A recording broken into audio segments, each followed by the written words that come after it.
கரையில உருளணுமா? நீங்க போட மாட்டீங்கன்னு சொல்றேன்.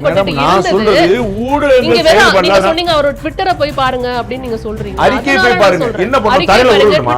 கரையில உருளணுமா? நீங்க போட மாட்டீங்கன்னு சொல்றேன். நான் சொல்ல வர்றது தமிழக அரசு செயல்படலங்கிறது இல்ல. தமிழ்நாடு அரசு செயல்படலங்கிறதுல நீங்க சொல்ல மாட்டீங்க. லைம் லைட்லயே வச்சு இப்ப திரு அண்ணாமலை அவர்கள் இருக்கும்போது ஒரு போராட்டத்தை முன்னெடுத்தாரு, வித்தியாசமான விஷயங்கள் முன்னெடுத்தாரு, சாட்டையில அடிச்சிட்டாரு, அது பெருசு விமர்சனம் ஆச்சு இல்லனாலுமே ஒரு டாக் ஆஃப் தி டவுனா இருந்துகிட்டே இருந்தது பாஜக அப்படிங்கிறதுனால. உங்களுக்கு கண்டென்ட் இருக்குது, நீங்க போட மாட்டீங்க. அவ்வளவுதான் நான் சொல்ல வரேன். அவர் என்ன செய்யணுமோ செய்யறார், எப்படி செய்யணுமோ செய்யறார். திருமாவளவனுடைய அறிக்கையும் சண்முகத்துடைய அறிக்கையும் ஒன்னா இருக்காது. சண்முகத்துடைய அறிக்கையும் முத்தரசனுடைய அறிக்கையும் ஒன்னா இருக்காது. நீங்க அதை வச்சு பிஜேபி பின்னாடி போய் சொல்ல விரும்புறீங்க. அதுதான் உங்களுடைய பாயிண்ட், எல்லா ஊடகங்களுடைய நோக்கம். அது இல்லனா அரசாங்கம் செயல்படுவதில்லை ஒன்று, செயல்படுவதை எதிர்க்க ஊடகங்கள் சுட்டிக்காட்டுவதில்லை ரெண்டு, சுட்டிக்காட்டக்கூடிய ஆளை நீங்க போடுறதுல மூணு. இல்ல நீங்க ஒரு விஷயம் சொன்னீங்க, நான் ஊடகங்கள் இது சுட்டிக்காட்டுவதில்லை, நீங்க பாஜக பின்னடைந்துட்டு இருக்கு அப்படிங்கிற ஒரு நரேட்டிவை செட் பண்ண.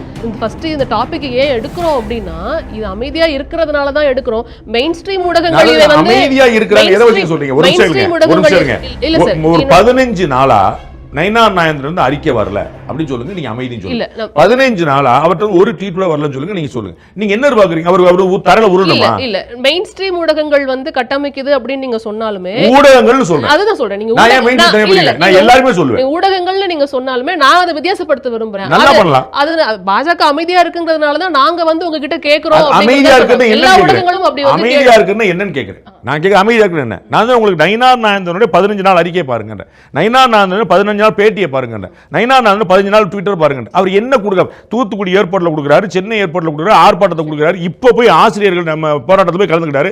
அவர் உள்ள விடாம தடுத்து அங்கவே பேட்டி கொடுத்து வந்தார். இப்ப பகுதி நேர ஆசிரியர்களுக்கு அவர் என்ன பண்ணலன்னு சொல்லுங்க. நீங்க போட மாட்டீங்க. ட்விட்டரை போய் பாருங்க அப்படின்னு நீங்க சொல்றீங்க. அறிக்கை போய் பாருங்க. என்ன பண்ணணும்? கரையில உருளணுமா?